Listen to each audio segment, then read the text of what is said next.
Enterrei meu marido sozinha ontem. Nossos filhos não vieram. Miguel estava em uma convenção de negócios em Miami e Beatriz tinha ingressos para um show que ela simplesmente não podia perder. As cadeiras vazias ao meu lado na capela falavam mais alto que qualquer consolo do padre. Hoje, enquanto limpo o armário de Antônio, encontrei seu testamento. E tomei uma decisão que mudará nossas vidas para sempre. Mas antes de continuar, confira se você já está inscrito no canal e escreva nos comentários. De onde você está assistindo este vídeo? Adoramos saber até onde nossas histórias estão chegando. O funeral de Antônio foi às 10 da manhã, um horário que ele teria aprovado. Meu marido sempre dizia que os compromissos importantes deveriam ser pela manhã, quando a mente ainda está fresca. Cheguei meia hora antes, vestida com o terno preto que comprei especialmente para a ocasião. O agente funerário me recebeu com um sorriso educado, mas seus olhos traíam seu desconforto quando percebeu que eu estava sozinha. A senhora gostaria de aguardar mais alguns minutos, senhora Oliveira? Talvez os outros convidados estejam a caminho. Não, respondi. Podemos começar no horário marcado. Sentei-me na primeira fileira, olhando para o caixão de madeira escura, onde descansava o corpo do homem que compartilhou minha vida por 42 anos. As flores ao redor eram brancas demais, perfumadas demais. Antônio teria preferido algo mais simples. Tirei o celular da bolsa e verifiquei as mensagens mais uma vez. Miguel havia enviado um texto curto às 7h. Desculpe, mãe. Não consegui remarcar a reunião. Te ligo depois. Beatriz, nem isso. Sua última mensagem era de 2 dias atrás. Mãe, não sei se consigo ir. Comprei ingressos para aquele show que te falei há meses. Entende, né? Não, eu não entendia. Como alguém escolhe um show de música em vez do último adeus ao próprio pai? O padre chegou e me perguntou se deveríamos esperar mais alguém. Não, somos só eu e ele agora, como sempre foi no final. A cerimônia foi breve. As palavras do padre soavam ocas, genéricas. Ele mal conhecia Antônio. Falou sobre paz, descanso eterno e a bondade de Deus. Não mencionou como Antônio acordava cedo todos os domingos para fazer pão caseiro, ou como ele guardava recortes de jornal com histórias que achava que eu gostaria de ler. Não falou sobre como ele nunca se aposentou de verdade, continuando a consertar coisas para os vizinhos, mesmo quando suas mãos começaram a tremer. Quando terminou, o agente funerário se aproximou novamente. A senhora deseja alguns minutos a sós? Assenti, incapaz de falar. Quando todos saíram, levantei-me e caminhei até o caixão. Antônio parecia estar dormindo, mas seu rosto não tinha a expressão serena que eu conhecia tão bem. A maquiagem funerária o transformava em um estranho. Passei a mão sobre seu cabelo, o único gesto de despedida que consegui oferecer. Eles não vieram, Antônio, sussurrei. Seus próprios filhos. No cemitério, fui a única a observar o caixão descer à terra. O vento frio de junho batia em meu rosto, e as nuvens pareciam prometer chuva. Apropriado, pensei. Até o céu está de luto. Joguei uma rosa sobre o caixão e fiquei ali, sozinha, enquanto os funcionários do cemitério esperavam pacientemente a alguns metros de distância. Eu sabia que eles queriam terminar o serviço, mas não conseguia me afastar. Sair dali significava aceitar que Antônio estava realmente morto e que nossos filhos não se importaram o suficiente para se despedir.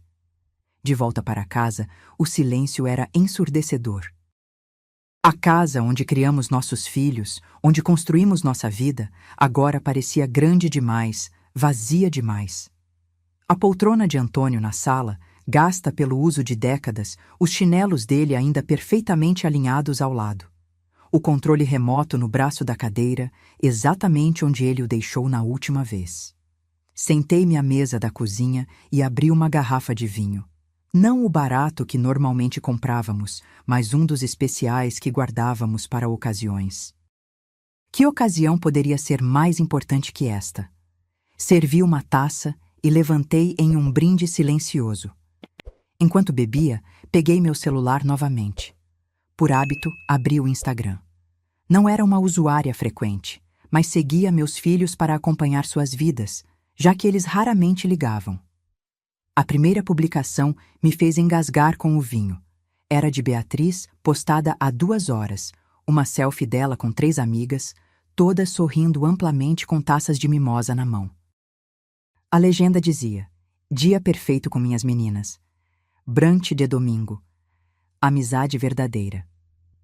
O dia do funeral do pai dela. O dia perfeito. Rolei um pouco mais e lá estava uma postagem de Miguel. Uma foto do campo de golfe banhado pelo sol da Flórida. Fechando negócios no paraíso, a vida é boa demais.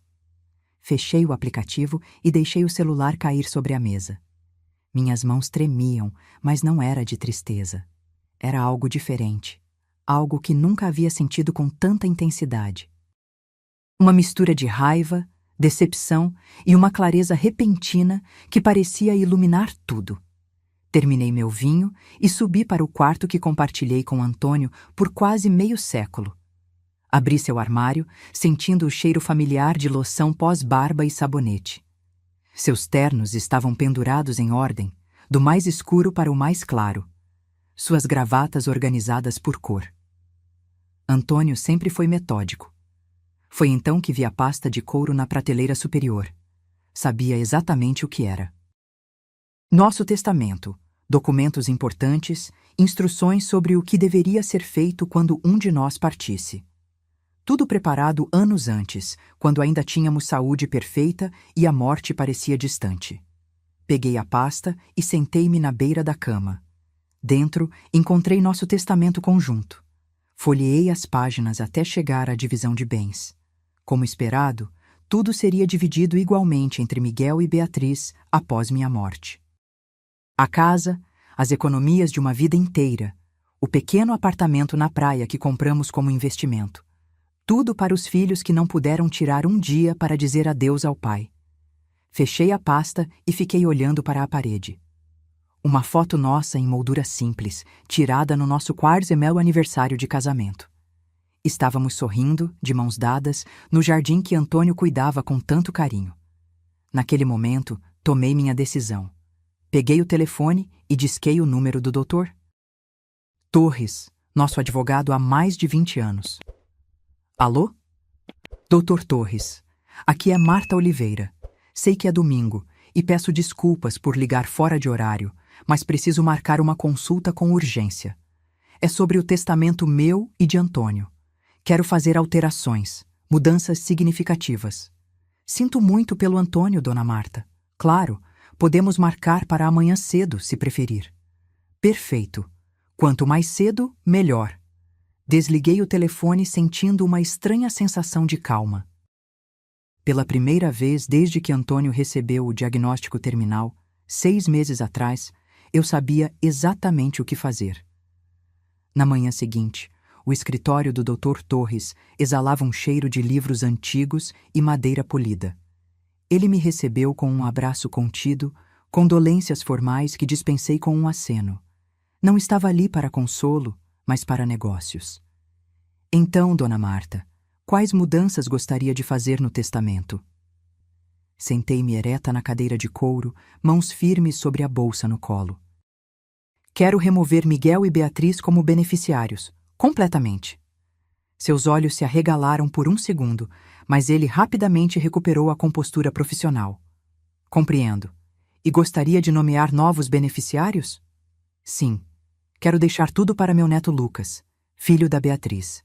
Ele tem 19 anos agora. É o único que me visita regularmente sem que eu tenha que pedir. Dr. Torres assentiu, fazendo anotações. Podemos estabelecer um fundo fiduciário para ele. Isso garantirá que os bens sejam protegidos e que ele não tenha acesso irrestrito até ter maturidade suficiente. Perfeito. E quero estruturar de forma que nem Miguel nem Beatriz possam contestar ou ter qualquer acesso. Isso é possível, mas preciso perguntar. Tem certeza disso, dona Marta? Trata-se de uma decisão significativa. Olhei-o nos olhos, sem hesitação. Enterrei meu marido sozinha, Dr. Torres. Meus filhos estavam muito ocupados com brunches e reuniões de negócios para comparecer ao funeral do próprio pai. Então, sim, tenho absoluta certeza. Ele não fez mais perguntas. Passamos a próxima hora revisando documentos, discutindo termos legais, assegurando que minha vontade fosse inequivocamente registrada. Vou preparar os documentos finais. A senhora pode voltar na quarta-feira para assiná-los? Estarei aqui. Ao sair do escritório, senti o sol de inverno no rosto. Era fraco, mas presente. Decidi caminhar um pouco antes de voltar para casa. Passei por uma cafeteria onde Antônio e eu costumávamos tomar café nas manhãs de sábado. Entrei, pedi um cappuccino e sentei-me junto à janela. Enquanto observava as pessoas passarem, refleti sobre o que acabara de fazer. Não sentia culpa ou arrependimento, apenas uma estranha sensação de libertação. Por décadas, minha vida girara em torno dos meus filhos, depois do meu marido doente. Agora, pela primeira vez, estava tomando uma decisão apenas por mim. Meu celular tocou. Era Miguel. Oi, mãe. Como você está? A pergunta soou tão casual, como se fosse apenas mais um dia comum, não o dia seguinte ao funeral do pai dele. Estou viva, respondi secamente. Um momento de silêncio.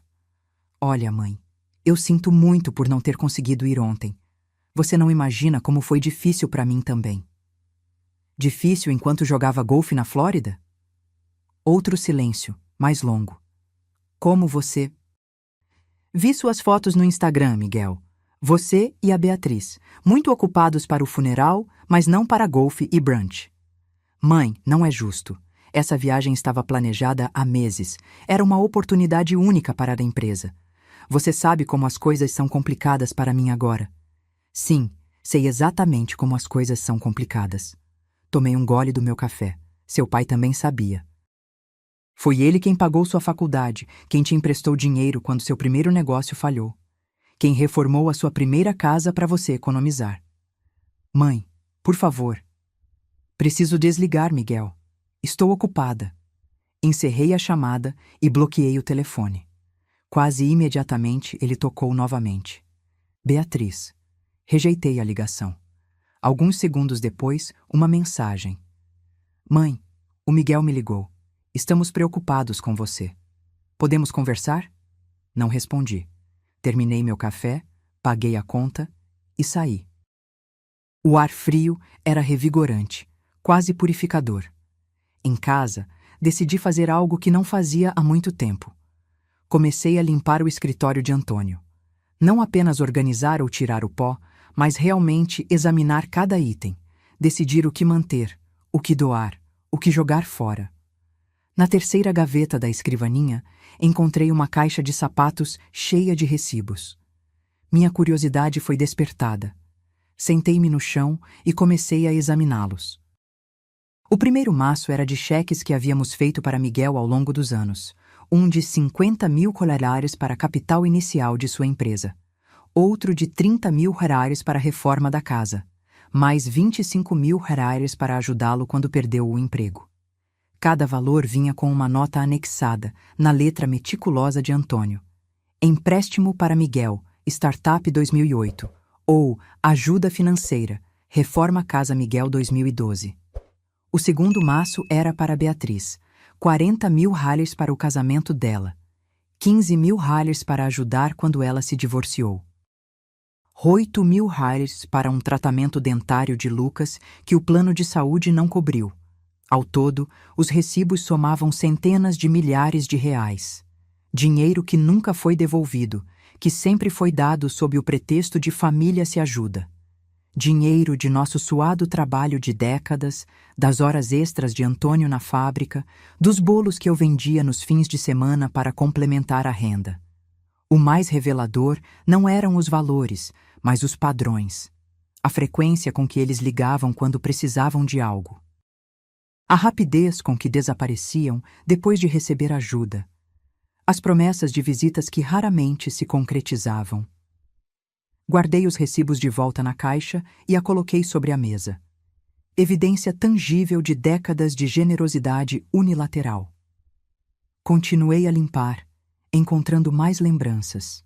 Fotos antigas das crianças, cartões do Dia dos Pais feitos à mão, os últimos de mais de 20 anos atrás. O relógio que demos a Miguel quando ele se formou, devolvido discretamente quando ganhou um mais caro. Quando terminei, já era noite. O escritório estava organizado, as memórias catalogadas. Fiz um jantar simples, apenas para mim, pela primeira vez em quase meio século, e sentei-me à mesa da cozinha. O telefone tocou novamente. Era Lucas. Vovó? É o Lucas. Oi, meu filho. Minha voz automaticamente suavizou. Acabei de saber sobre o vovô. A mãe não me contou que o funeral era ontem. Sua voz estava embargada. Sinto muito por não ter estado lá com você. Uma lágrima escorreu pelo meu rosto, a primeira desde o funeral. Não é sua culpa, querido. Posso passar aí amanhã depois da faculdade? Queria me despedir dele do meu jeito. Claro, Lucas. Vou fazer aquele bolo de cenoura que você gosta. Depois de desligar, sentei-me na varanda com uma taça de vinho, observando as estrelas aparecerem no céu escuro. Pensei em Antônio, em como ele sempre dizia que as estrelas eram nossos ancestrais olhando por nós. Estou fazendo a coisa certa, Antônio? Perguntei ao céu. É o que você faria? Não houve resposta, claro. Mas de alguma forma eu sabia que ele aprovaria. Antônio sempre valorizou mais as ações do que as palavras, a lealdade mais do que as promessas. Lucas era o único que demonstrava essas qualidades agora. Fui dormir naquela noite com uma sensação de paz que não sentia desde antes da doença de Antônio. A cama ainda parecia grande demais, o quarto vazio demais, mas eu tinha um plano. E pela primeira vez em muito tempo, estava tomando as rédeas da minha própria vida. Lucas chegou na tarde seguinte, carregando um pequeno buquê de margaridas, as favoritas de Antônio.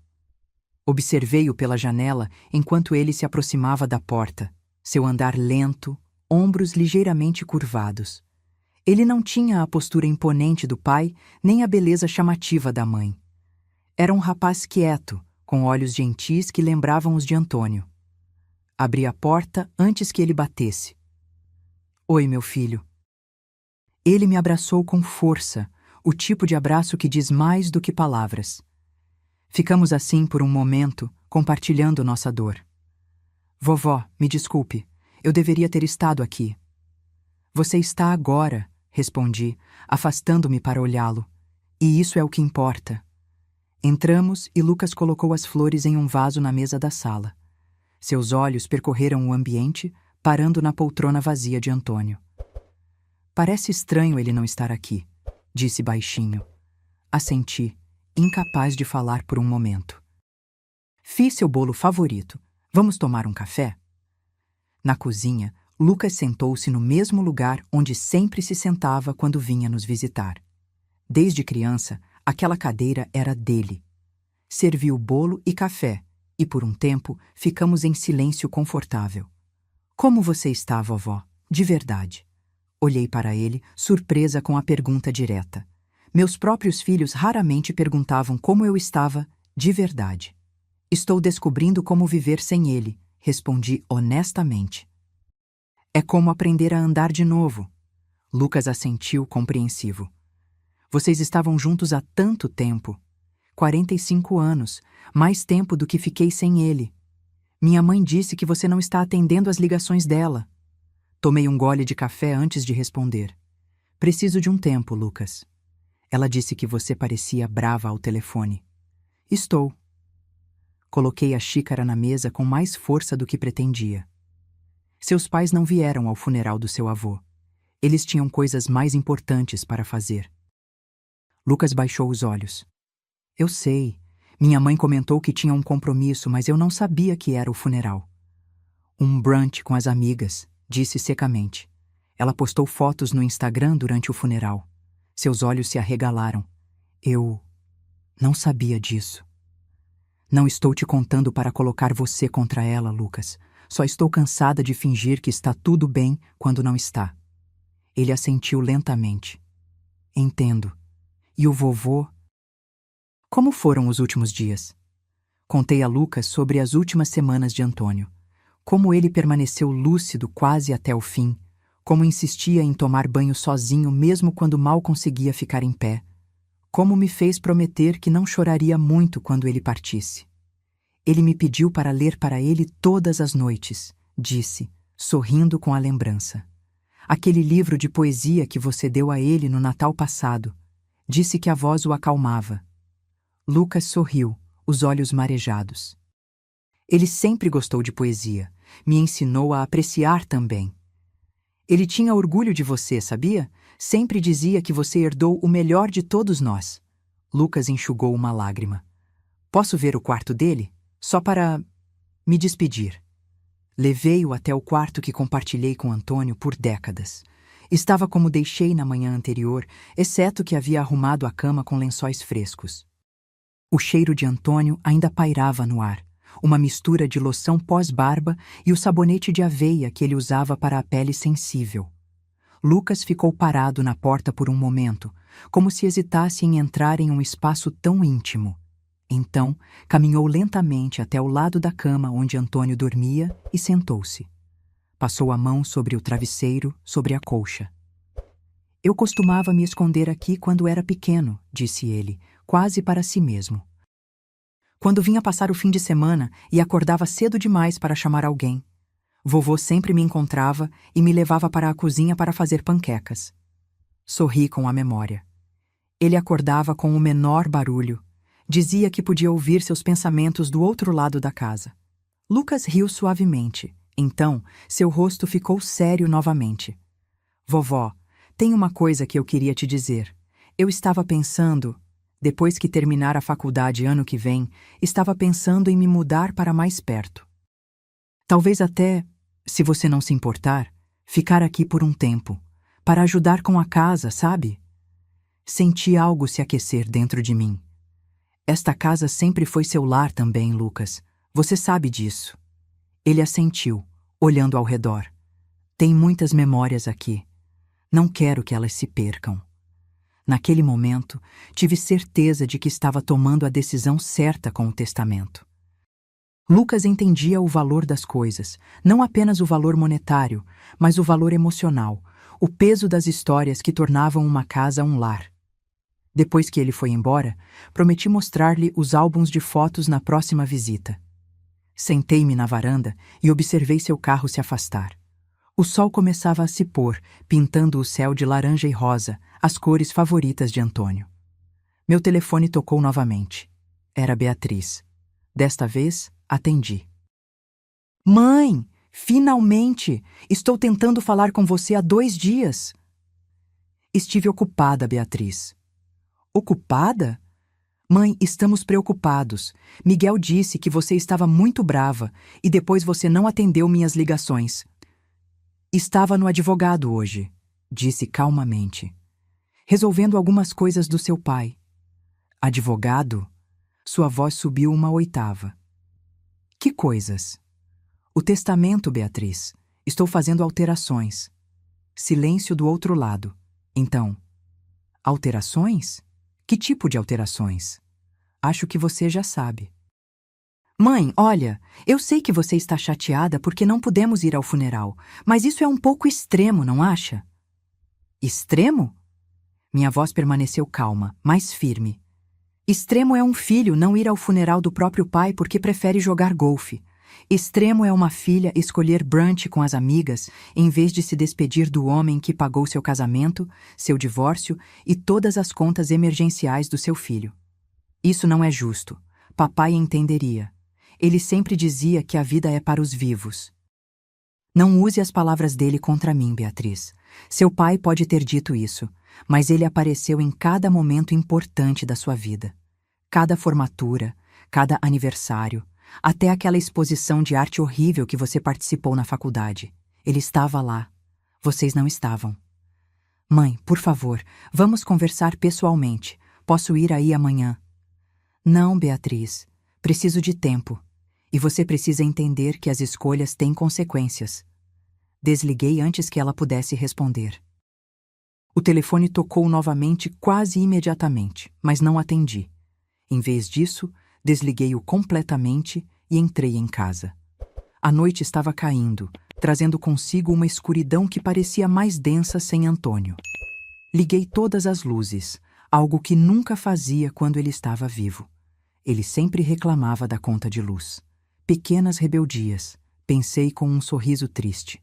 Peguei um dos álbuns de fotos da estante e sentei-me no sofá. Abri em uma página aleatória. Nossa viagem à praia quando os filhos eram pequenos. Miguel, com 7 anos, construindo um castelo de areia com Antônio.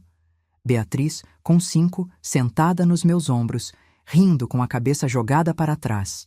Quando foi que perdemos isso? Quando nossos filhos deixaram de ser aquelas crianças que adoravam passar tempo conosco para se tornarem adultos que mal podiam tirar um dia para um funeral. Foi gradual, quase imperceptível. Uma visita cancelada aqui, uma ligação não retornada ali, até que nossa comunicação se resumia a pedidos de ajuda financeira e cartões de aniversário comprados às pressas. Fechei o álbum e o coloquei de lado. O passado era o passado. Agora eu precisava olhar para o futuro, meu futuro. Pela primeira vez em décadas, teria que pensar apenas em mim mesma.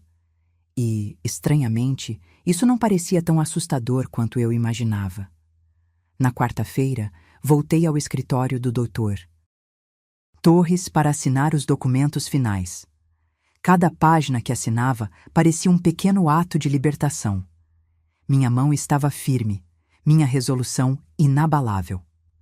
Dona Marta, disse Dr. Torres quando terminamos, estes documentos estão agora oficialmente registrados.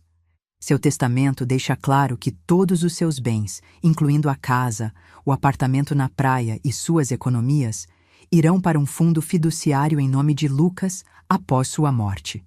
Miguel e Beatriz não receberão nada. E eles não podem contestar?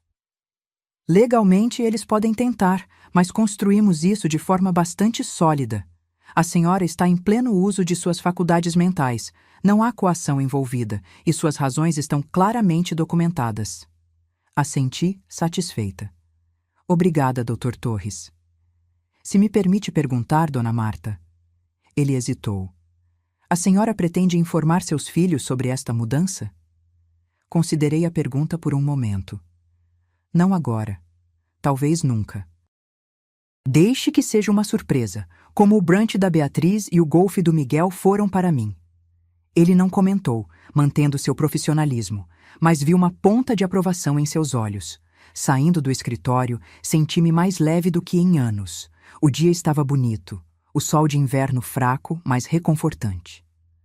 Decidi caminhar um pouco antes de voltar para casa. Passei por uma pequena loja de plantas. Antônio sempre gostou de jardinagem, cuidando meticulosamente de cada vaso em nossa varanda. Desde sua doença, as plantas haviam sido negligenciadas. Entrei na loja e comprei 3 vasos de violetas, as favoritas dele. Em casa, coloquei-as na varanda e as reguei cuidadosamente. Era um pequeno gesto, mas significativo. A vida continua, mesmo quando parece impossível. O telefone tocou novamente. Miguel. Mãe, precisamos conversar. A Beatriz me disse que você está mudando o testamento. Bom dia para você também, Miguel. Mãe, por favor, isso é sério. O que exatamente você está planejando? Não é da sua conta, Miguel. Não ainda. Como assim não é da minha conta? Estamos falando do patrimônio da nossa família. Estamos falando do que eu e seu pai construímos com nosso trabalho. O patrimônio que vocês sempre viram como garantido. Isso é injusto. Sempre respeitamos você e o pai. Respeito? Minha voz se elevou. Você chama de respeito não aparecer no funeral? Não ligar durante as últimas semanas dele? Só aparecer quando precisava de dinheiro ou ajuda? Mãe, você não pode julgar nossa relação com o pai baseado em um único evento. Não é um único evento, Miguel. É um padrão de anos. Vocês dois sempre tiveram outras prioridades. Agora, eu também tenho as minhas. E quais são elas? Nos punir? Não, Miguel. reconhecer quem realmente se importa. Lucas, ele disse, a voz fria. Você está deixando tudo para ele, não é? Não respondi. Ele é apenas um garoto, mãe. O que ele sabe sobre administrar dinheiro ou propriedades? Ele sabe o suficiente para visitar os avós sem ser chamado, para se lembrar de aniversários sem lembretes, para chorar a morte do avô. Isso é ridículo! Você não pode desfazer uma família por causa de um funeral. Não estou desfazendo nada, Miguel. Só estou reconhecendo o que já estava desfeito há muito tempo. Desliguei, mãos tremendo. Não de nervosismo, mas de uma espécie de fúria controlada que nunca havia sentido antes.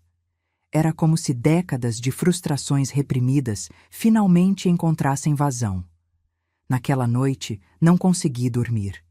Fiquei deitada, olhando para o lado vazio da cama, pensando em Antônio. O que ele diria sobre tudo isso?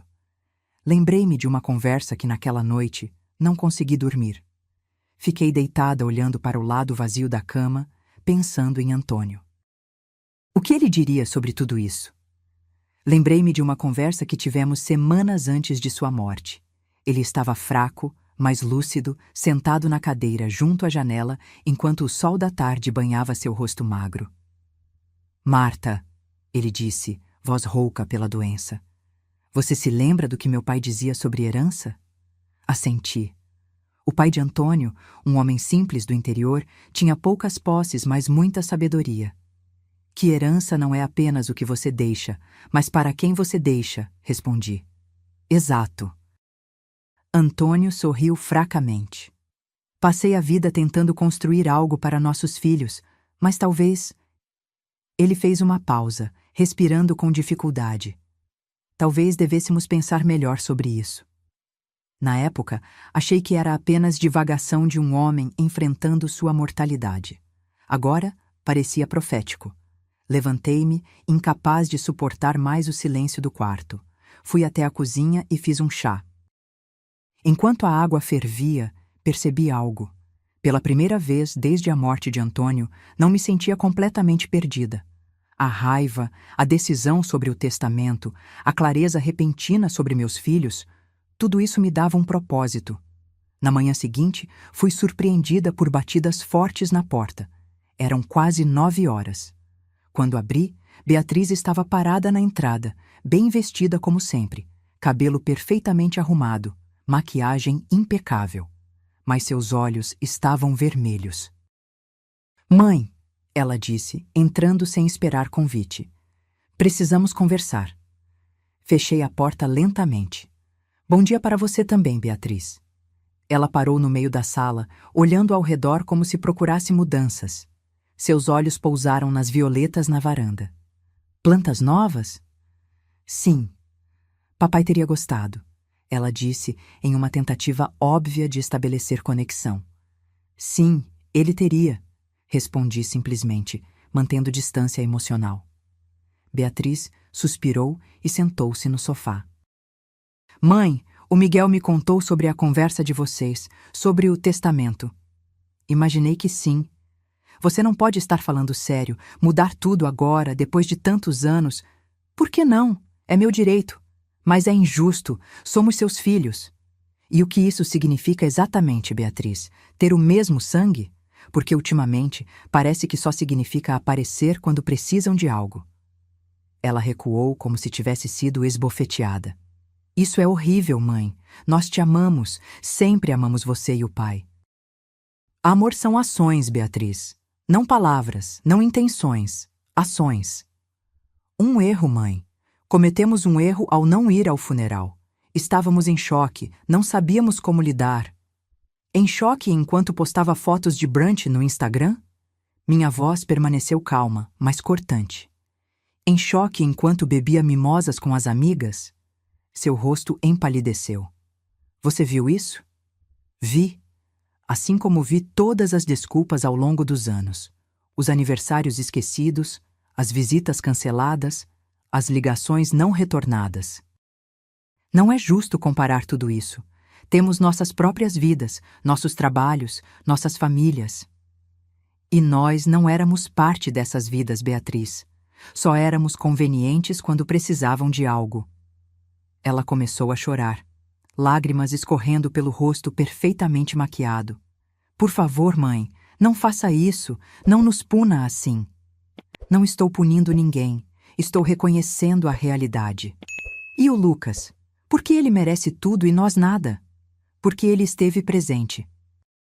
Porque ele se importa verdadeiramente, não apenas quando precisa de dinheiro ou favores. Ele é um menino. Mal saiu da adolescência. Como pode administrar uma casa, um apartamento? Ele aprenderá, como seu pai e eu aprendemos. Beatriz enxugou as lágrimas, sua expressão mudando de tristeza para algo mais calculado. Isso não vai ficar assim, mãe. Vamos contestar. Façam o que acharem necessário. O testamento está em ordem. Você está nos tirando o que é nosso por direito. Não, Beatriz. Estou finalmente reconhecendo que vocês perderam esse direito há muito tempo. Ela levantou-se bruscamente. Isso é sobre dinheiro para você? Porque podemos te ajudar financeiramente. Se for isso... Ri, um som seco e sem humor. Vocês realmente não entendem, não é? Nunca foi sobre dinheiro. Era sobre respeito, sobre reconhecimento, sobre amor verdadeiro. E vocês falharam nesses quesitos muito antes do funeral. Beatriz pegou a bolsa, mãos tremendo. Você vai se arrepender disso, mãe. Quando estiver sozinha, sem ninguém para te ajudar, vai perceber o erro que cometeu. Já estou sozinha, Beatriz. Estive sozinha durante o funeral do seu pai e, de alguma forma, sobrevivi. Ela saiu batendo a porta. Fiquei parada no meio da sala, respirando profundamente.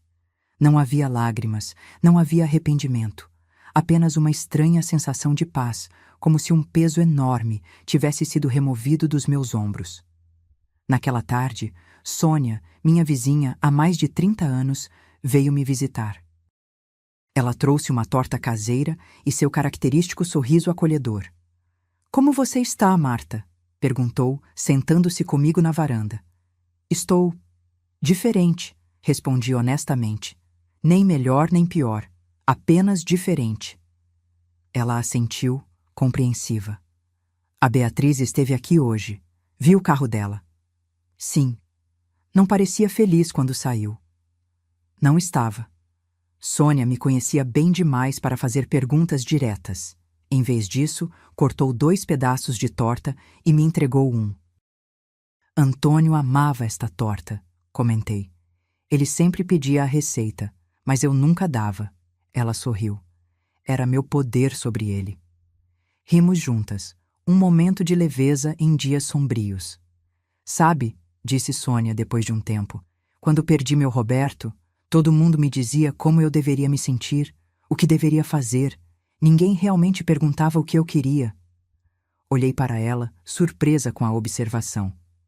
E o que você queria, Sônia? Paz, ela respondeu simplesmente. Não explicações, não desculpas, apenas paz. E às vezes, para conseguir isso, precisamos tomar decisões difíceis. Assenti lentamente, sentindo que ela entendia exatamente o que eu estava passando sem que eu precisasse explicar. Os filhos acham que têm direito a tudo, continuou ela. Seu tempo, seu dinheiro, sua casa. Mas esquecem que você é uma pessoa, não apenas uma mãe. Exatamente, sussurrei. Então, ela sorriu novamente. O que Marta, a pessoa, quer agora? A pergunta me pegou de surpresa. O que eu queria? Após décadas colocando as necessidades de outros à frente das minhas, mal conseguia responder. Acho que... Quero redescobrir quem sou sem o Antônio. Quero paz, como você disse. Quero acordar sem o peso de expectativas que nunca são correspondidas. Sônia assentiu. Então é isso que você deve buscar. E não se desculpe por isso. Quando ela foi embora, fiquei na varanda observando o pôr do sol. As violetas já pareciam mais vibrantes após apenas um dia. Pequenas mudanças, novos começos. Entrei e olhei ao redor da casa, vendo-a com novos olhos. Esta não era apenas a casa que compartilhei com Antônio ou onde criei meus filhos. Era a minha casa agora. E pela primeira vez, me permiti pensar no futuro, não como a viúva de Antônio ou a mãe de Miguel e Beatriz, mas como Marta, apenas Marta.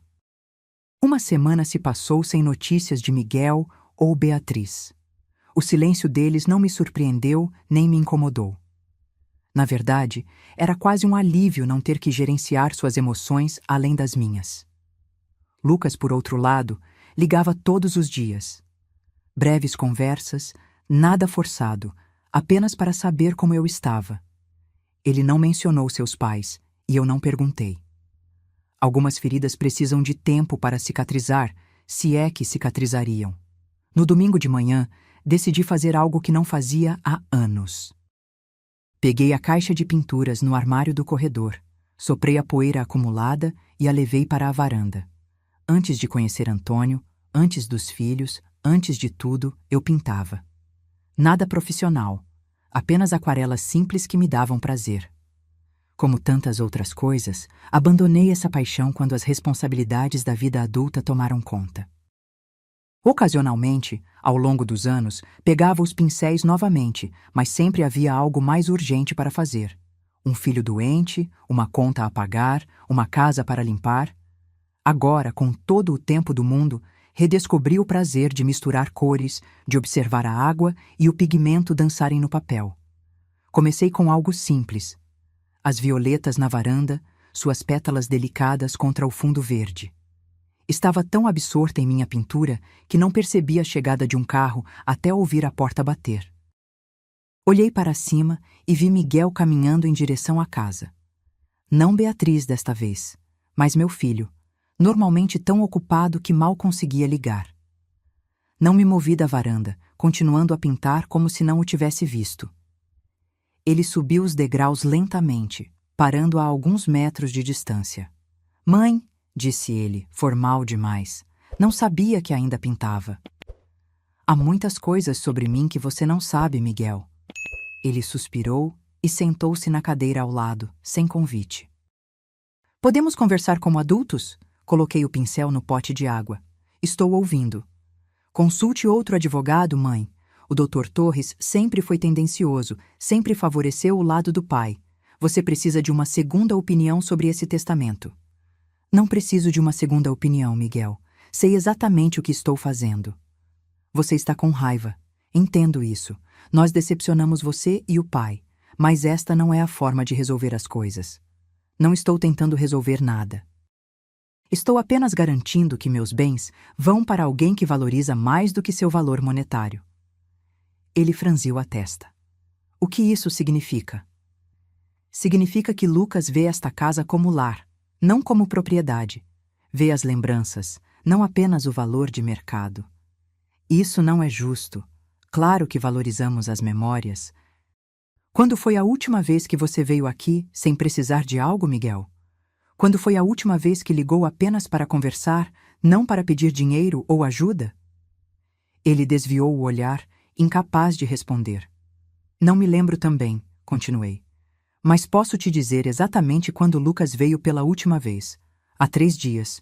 Trouxe um livro que achou que eu gostaria. Ficou para o jantar. Não pediu nada além de minha companhia. Ele é jovem, mãe. Tem tempo.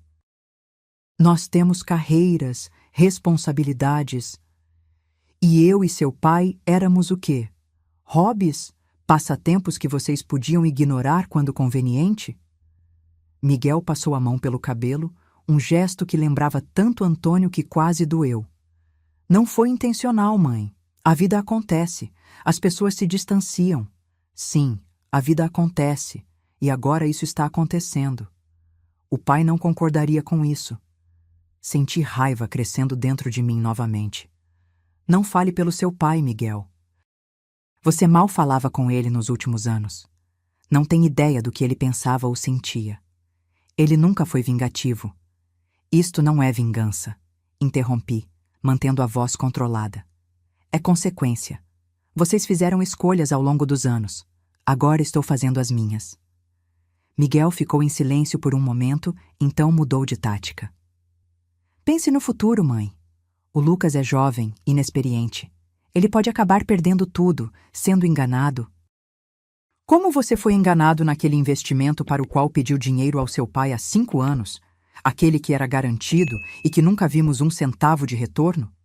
Ele corou. Isso foi diferente. Foi um erro de cálculo.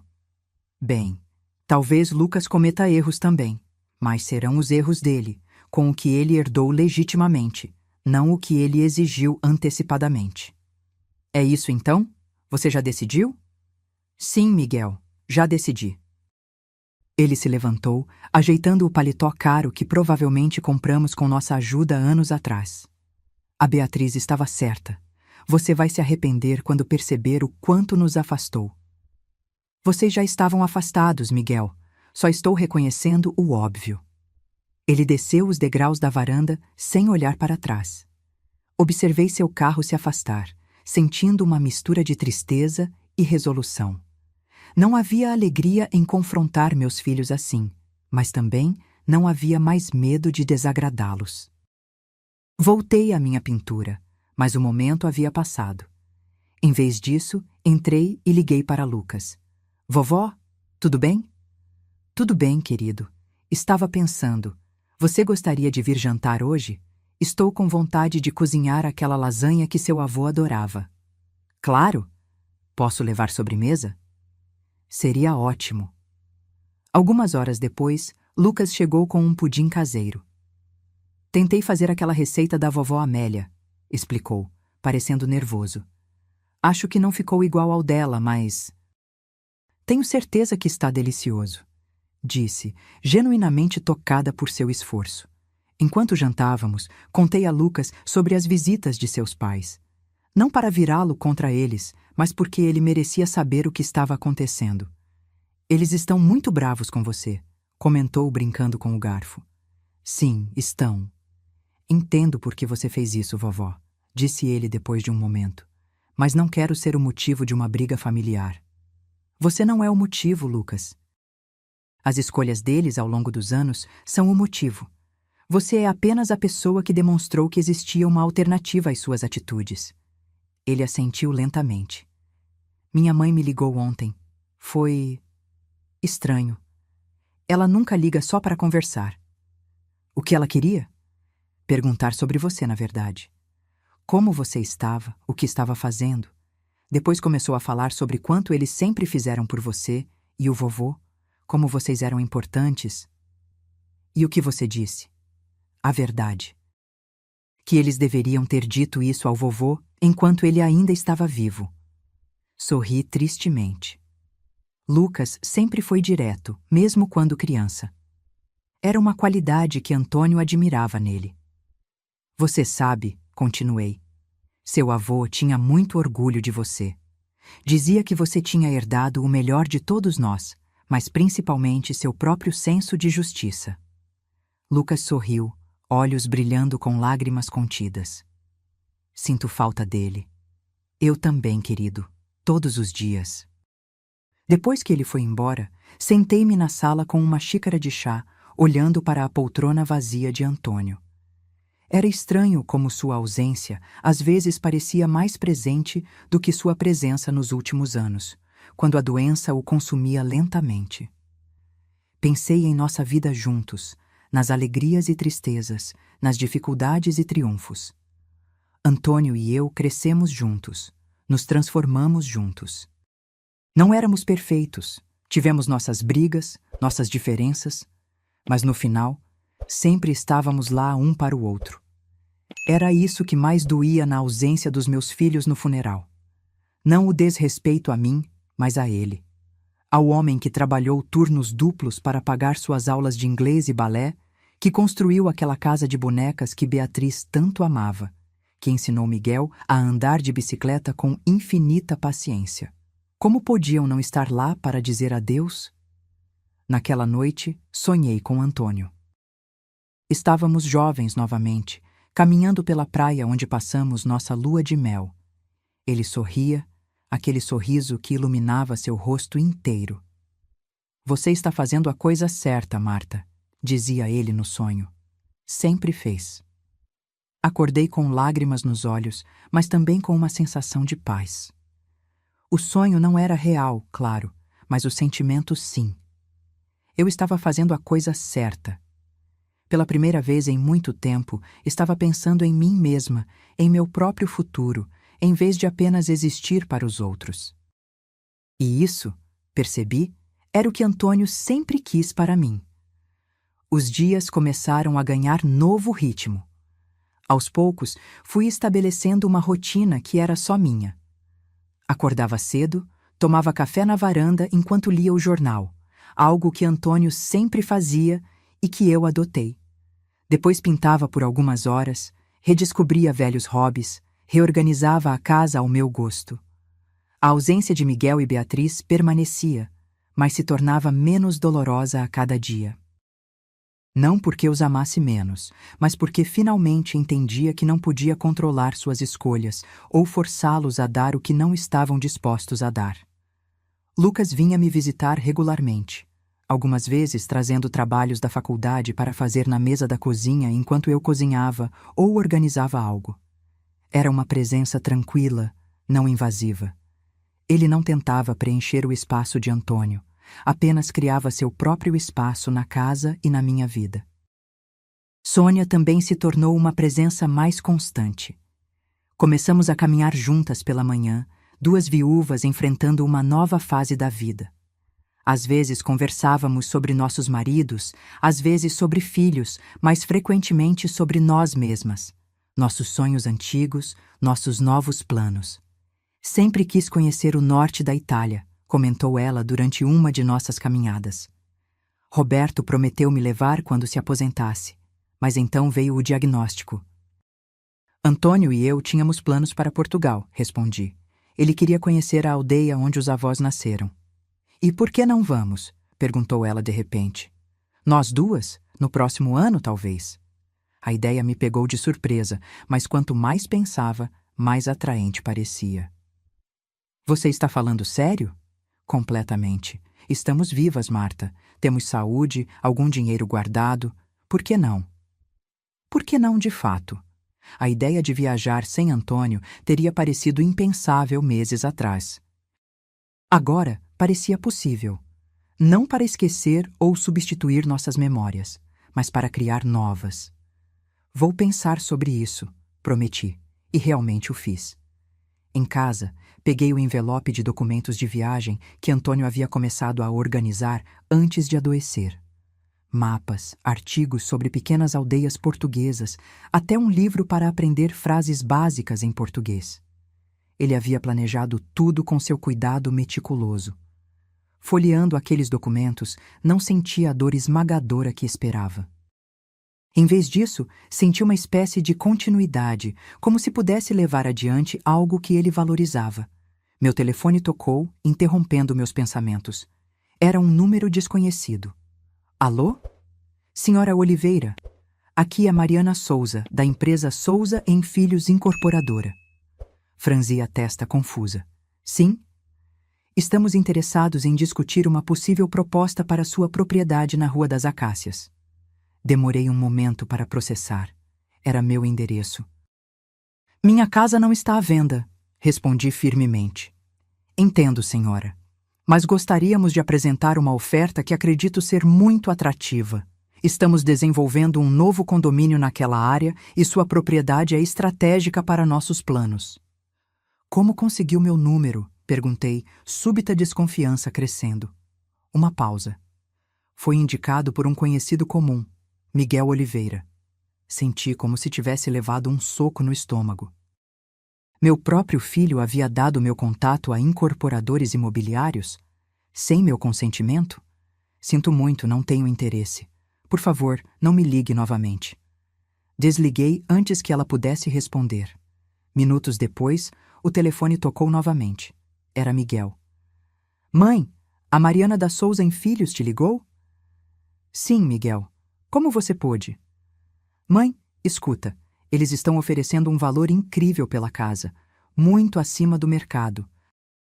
Você poderia comprar um apartamento menor, mais fácil de manter, e ainda sobraria dinheiro para você e a Beatriz dividirem? Completei, a raiva crescendo. Não é assim. Estou pensando em você. Aquela casa é grande demais, dá muito trabalho, tem escadas. Não é adequada para alguém da sua idade. Minha idade, repeti lentamente. Eu tenho 68 anos, Miguel, não 98. E esta casa foi construída pelo seu pai. Cada centímetro dela tem nossa história. História não paga contas, mãe. Seja prática.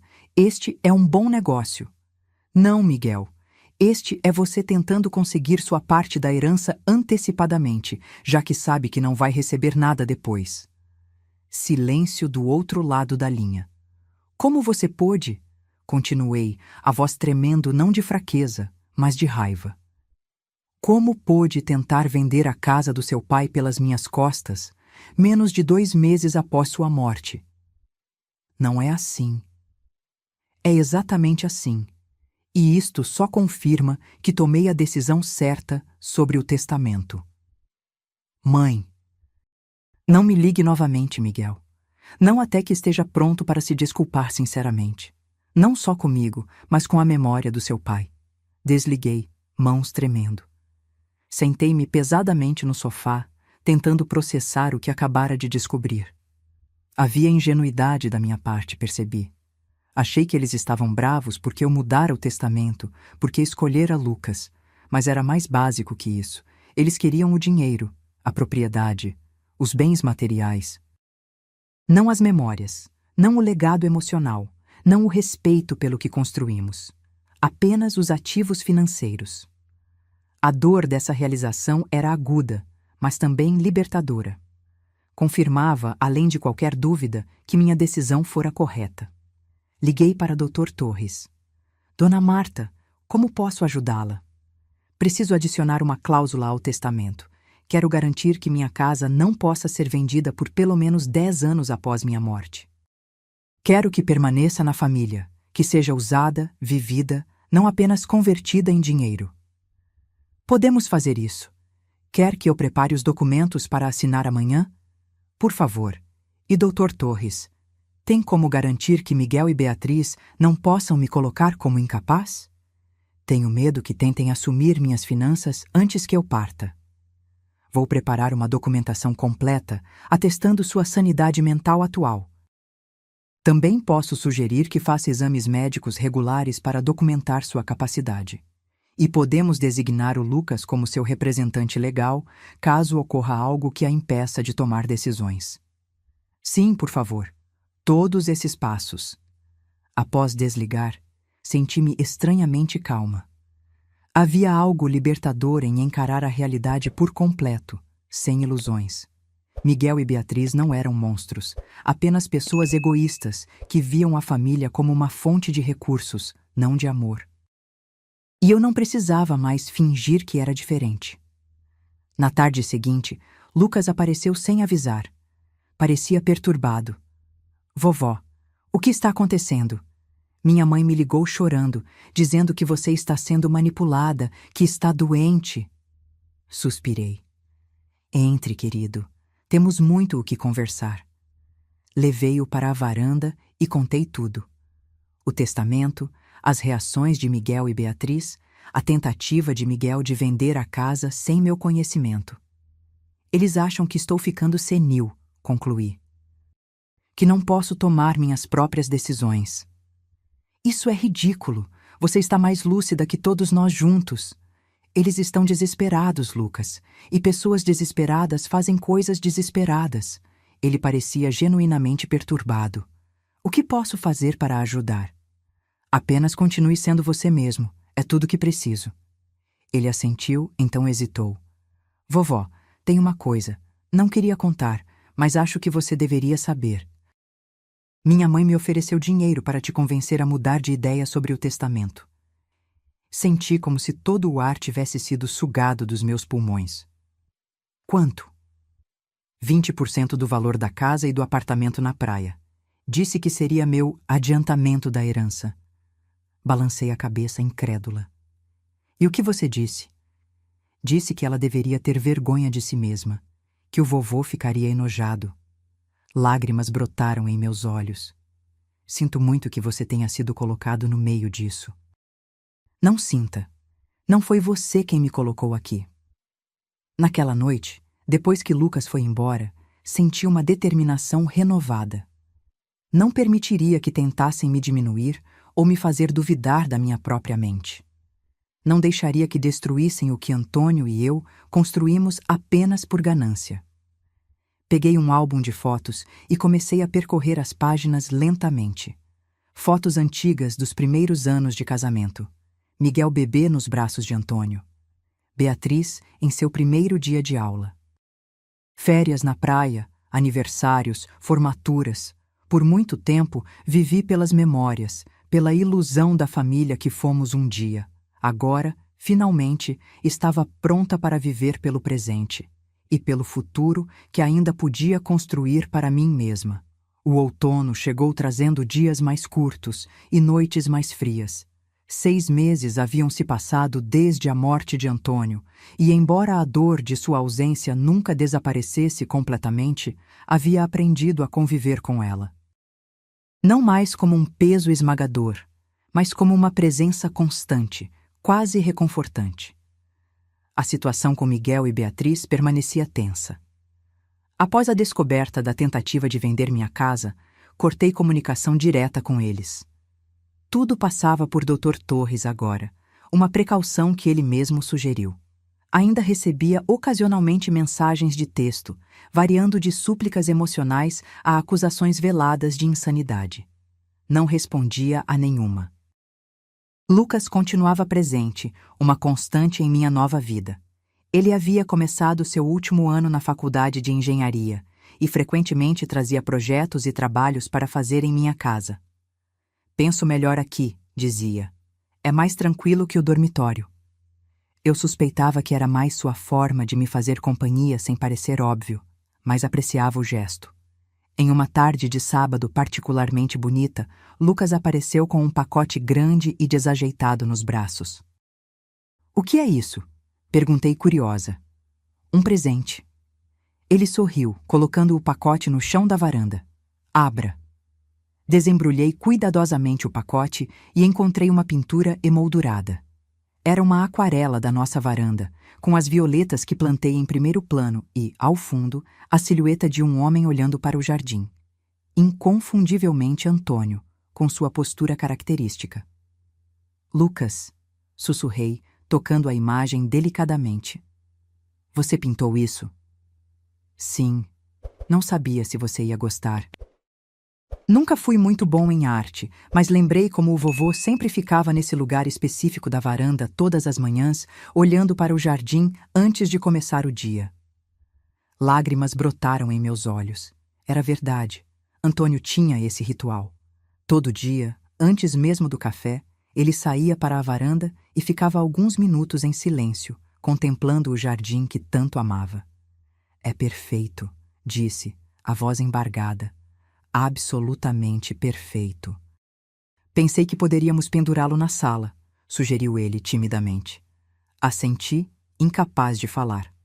Aquele simples gesto dizia tudo o que eu precisava saber sobre Lucas, e por que ele merecia ser o herdeiro do que Antônio e eu construímos.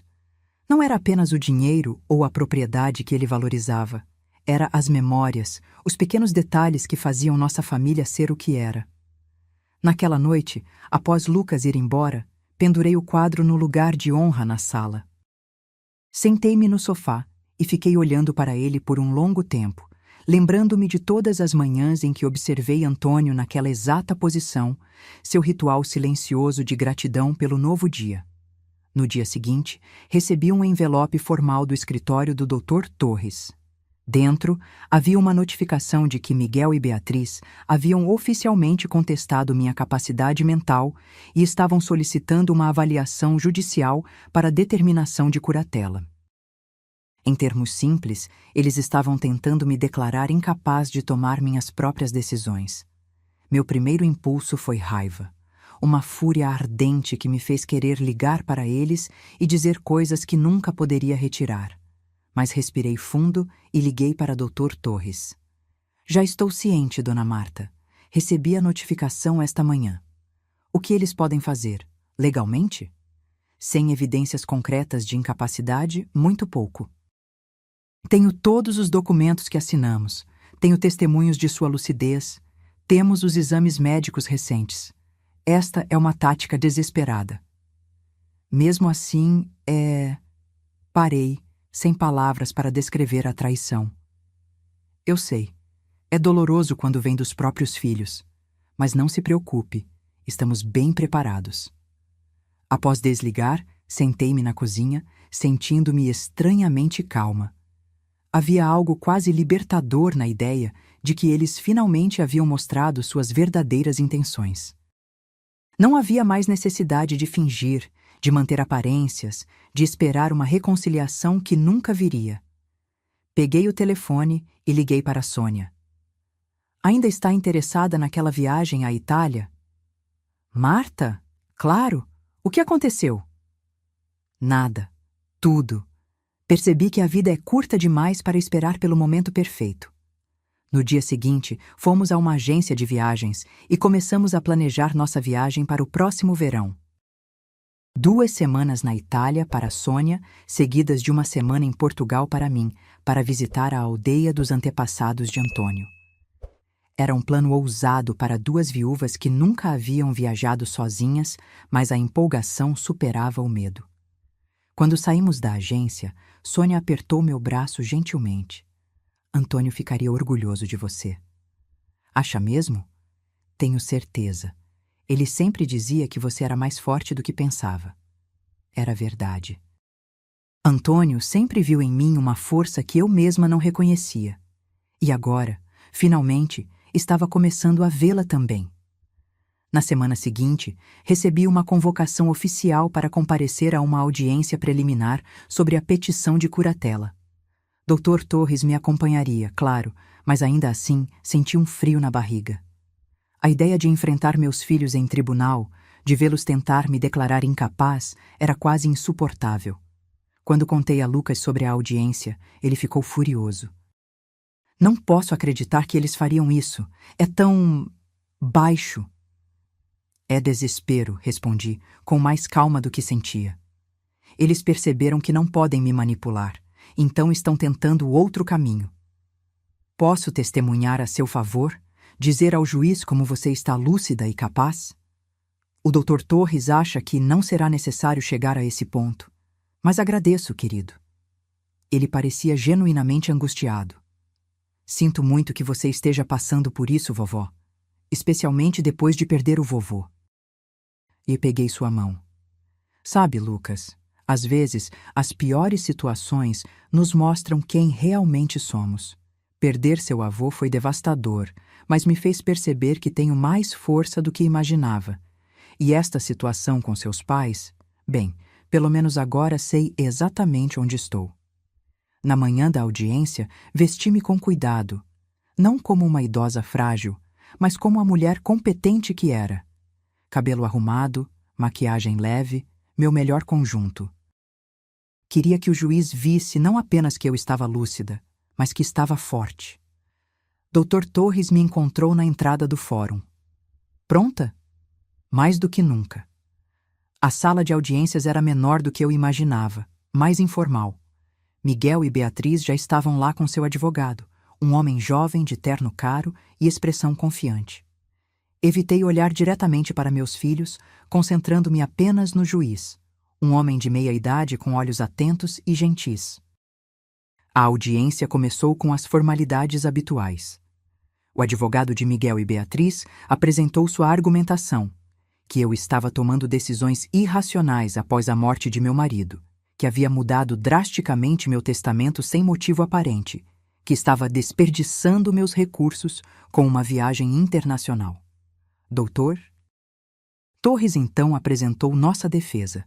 Meus exames médicos recentes, declarações de Sônia e outros vizinhos atestando minha capacidade e até mesmo extratos bancários mostrando como sempre administrei nossas finanças de maneira responsável. Meritíssimo, concluiu Dr. Torres. Não estamos diante de uma mulher incapaz, mas de 2 filhos descontentes com as escolhas perfeitamente lúcidas de sua mãe. O juiz assentiu, então se virou para mim. Senhora. Oliveira, gostaria de dizer algumas palavras? Não estava preparada para falar, mas de repente percebi que precisava, ser ouvida. Sim, meritíssimo. Agradeço a oportunidade. Levantei-me, ajeitei minha blusa e olhei diretamente para o juiz. Sou viúva há 6 meses. Meu marido e eu construímos uma vida juntos por mais de 4 décadas. Quando ele faleceu, enterrei-o sozinha. Meus filhos não compareceram ao funeral. Um estava em uma viagem de negócios, a outra em um brunch com amigas. Fiz uma pausa, notando que o juiz havia erguido levemente as sobrancelhas. Ao perceber que meus filhos só valorizavam o que podiam obter de mim, dinheiro, propriedade, ajuda, e não minha companhia ou meu bem-estar, decidi mudar meu testamento. Não por vingança, mas por clareza. Decidi deixar meus bens para meu neto, o único que demonstra verdadeiro interesse em preservar o que construímos, não apenas em converter tudo em dinheiro. Olhei brevemente para Miguel e Beatriz. Miguel estava vermelho de raiva ou vergonha. Beatriz encarava o chão. Desde então, meu filho tentou vender minha casa sem meu conhecimento. Ambos tentaram manipular meu neto com promessas de dinheiro para me convencer a mudar de ideia. E agora, como última tentativa, querem me declarar incapaz. Não porque eu seja, mas porque sou lúcida demais para ser manipulada. Voltei meu olhar para o juiz. Tenho 68 anos, meritíssimo, não 98. Sou viúva, não incapaz. Estou de luto, não estou senil. E tenho o direito de decidir o que acontece com o que meu marido e eu construímos juntos. Um silêncio pesado tomou conta da sala quando terminei de falar. O juiz me estudou por um longo momento, então assentiu levemente. Agradeço sua franqueza, Sra. Oliveira. Depois de mais algumas formalidades e perguntas, o juiz anunciou que daria sua decisão. Foi rápido e direto. Após considerar todos os documentos e depoimentos apresentados, não encontro absolutamente nenhuma evidência de incapacidade mental ou emocional da Sra. Marta Oliveira. Pelo contrário, ela demonstrou clareza, propósito e razão em suas decisões, mesmo que estas contrariem os interesses dos peticionários. A petição de curatela é negada e determino que a Sra. Oliveira mantenha pleno controle sobre suas decisões financeiras e pessoais. Ele olhou diretamente para Miguel e Beatriz antes de concluir. Aconselho fortemente que respeitem as escolhas de sua mãe, por mais que discordem delas. Quando saímos do tribunal, senti um peso enorme sendo levantado dos meus ombros. Dr. Torres sorriu, satisfeito. Foi exatamente como esperávamos. Eles não tinham caso. Obrigada por tudo, doutor. A senhora foi muito eloquente lá dentro. Impressionante. Sorri, sentindo uma confiança que não experimentava há anos. Apenas disse a verdade. No caminho para casa, decidi fazer um desvio. Pedi ao taxista que parasse em um pequeno parque onde Antônio e eu costumávamos caminhar nos finais de semana. Sentei-me em nosso banco favorito, aquele com vista para o lago, e deixei as emoções do dia finalmente emergirem. Não chorei de tristeza, mas de alívio, de finalidade. Era como se um ciclo tivesse se fechado. A batalha que temia tanto havia acontecido, e eu sobrevivi. Mais que isso, venci. Conseguimos, Antônio, sussurrei para o vento. Protegemos o que construímos. Naquele momento, senti uma paz que não experimentava desde antes da doença de Antônio. Não porque a dor de sua perda houvesse desaparecido, ou porque a mágoa com meus filhos tivesse diminuído, mas porque finalmente havia me encontrado neste novo capítulo da vida. Marta, apenas Marta.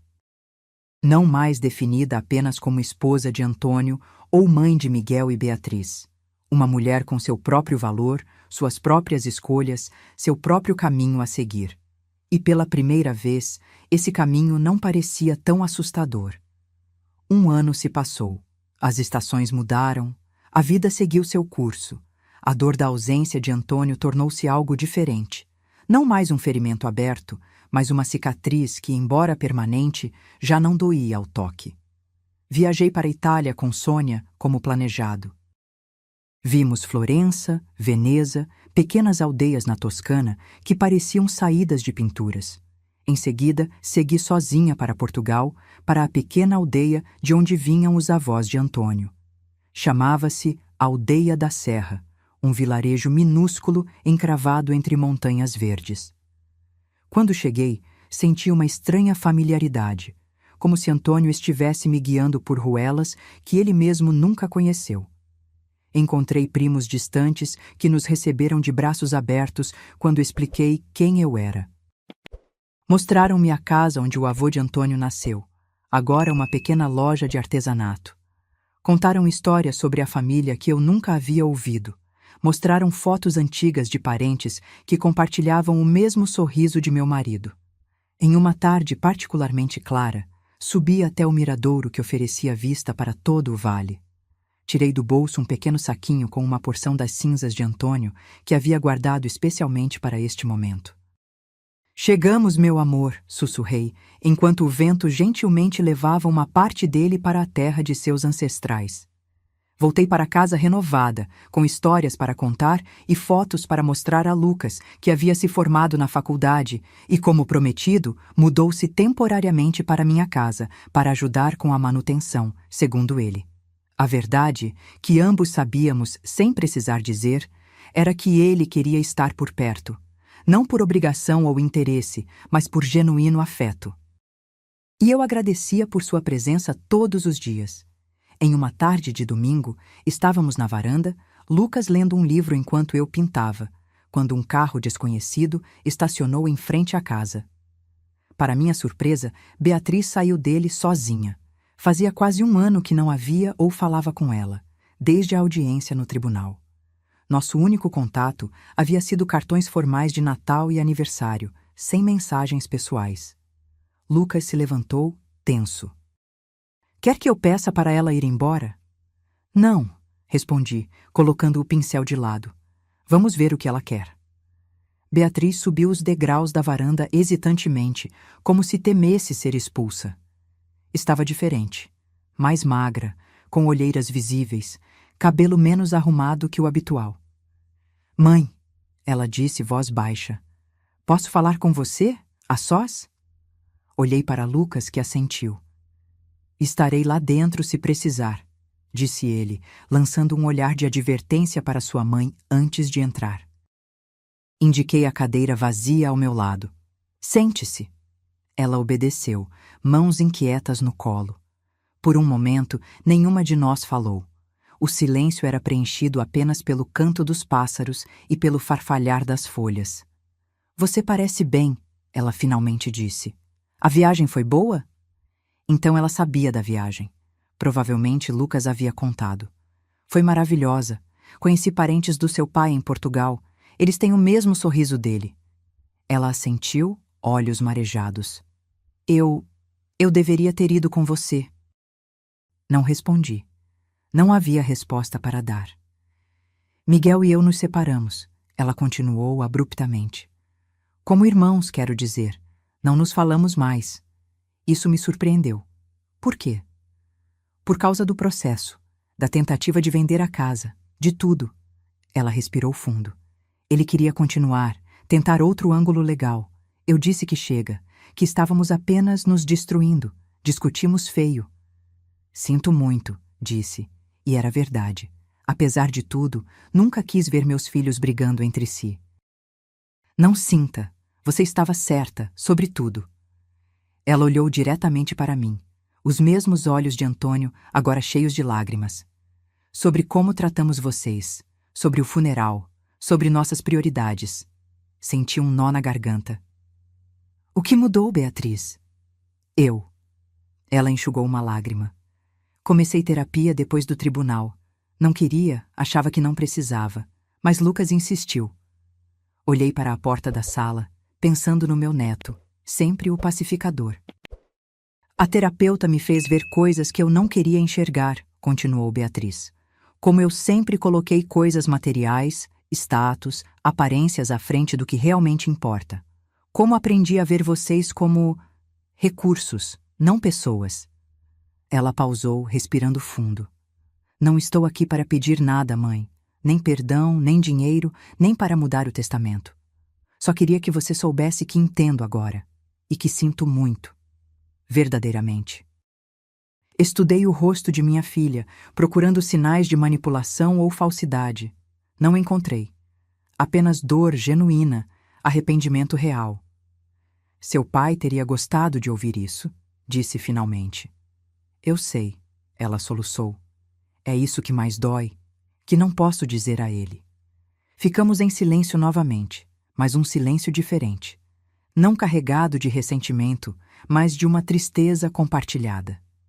Nunca foi sobre o dinheiro, Beatriz, ou a casa. Era sobre respeito. Eu sei.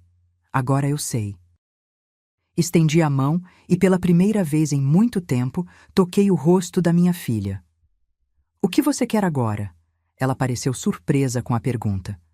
Só fazer parte da sua vida de novo, se você permitir. Não como era antes, mas de um jeito diferente. Melhor. Não respondi imediatamente. Anos de mágoas não desapareciam com um pedido de desculpas, por mais sincero que fosse. Mas também não queria carregar ressentimento pelo resto da minha vida. Podemos tentar, disse finalmente. Um dia de cada vez. Ela assentiu, grata. É mais do que mereço. Chamei Lucas de volta e os três conversamos até o anoitecer. Não sobre o passado, ainda era cedo demais para isso, mas sobre o presente. Sobre a formatura de Lucas, sobre minha viagem, sobre os novos projetos de Beatriz na escola onde lecionava. Quando ela foi embora, Lucas me abraçou. Você está bem? Estou, respondi, percebendo que era verdade. Não esperava isso. Ela está realmente diferente, vovó. Vem tentando há meses criar coragem para vir falar com você. E Miguel? Lucas balançou a cabeça. Ele ainda está... Bem, ainda é o Miguel. Assenti, compreendendo. Algumas pessoas mudam, outras não. E estava tudo bem. Nas semanas seguintes, Beatriz começou a visitar regularmente. No início eram encontros breves e um pouco desconfortáveis. Gradualmente, tornaram-se mais naturais. Nunca voltaríamos ao que éramos antes. Muita água havia passado sob a ponte. Mas estávamos construindo algo novo, talvez até mais honesto. Em uma tarde especialmente agradável, cerca de 6 meses após sua primeira visita, Beatriz trouxe uma caixa de fotografias antigas. Encontrei essas no meu porão, explicou. Pensei que você gostaria de ter. Abrimos a caixa juntas. Havia fotos que eu nunca tinha visto. Antônio jovem em seu primeiro emprego, eu grávida de Beatriz, os 4 juntos em um piquenique que eu mal lembrava. Olhe essa, disse Beatriz, mostrando uma foto em que Antônio carregava Miguel nos ombros enquanto eu segurava sua mão. Lembra onde foi? No Parque Municipal, no dia da sua formatura do jardim de infância. Respondi, a memória voltando claramente. Seu pai insistiu em comemorar com um piquenique, mesmo com aquele calor terrível. Beatriz sorriu. Ele sempre fazia questão de comemorar cada conquista, por menor que fosse. Sim, ele fazia. Continuamos explorando as fotos, rindo de roupas antiquadas, penteados estranhos, momentos capturados que pareciam pertencer a outra vida. Sabe, disse Beatriz, olhando uma foto em que Antônio consertava seu primeiro carro, acho que nunca agradeci adequadamente por tudo que vocês fizeram por mim.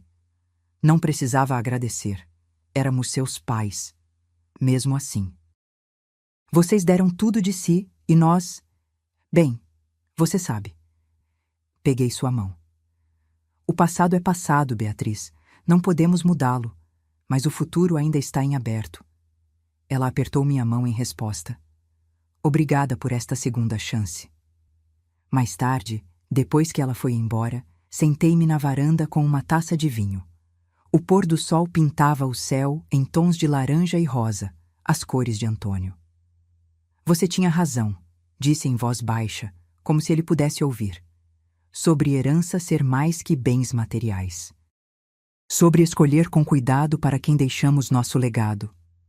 O vento balançou suavemente as violetas, agora crescidas e vibrantes. Antônio teria aprovado. Lucas saiu e sentou-se ao meu lado, oferecendo uma xícara de chá. No que está pensando, vovó? Em como a vida dá voltas, respondi. Em como algumas coisas precisam se quebrar para serem reconstruídas mais fortes. Ele assentiu, compreensivo além de sua idade. Como aquela técnica japonesa kintsugi, onde eles consertam cerâmica quebrada com ouro. Exatamente como isso. Ficamos sentados em silêncio confortável, observando o céu escurecer e as primeiras estrelas aparecerem. Sabe o que mais penso, Lucas? O quê?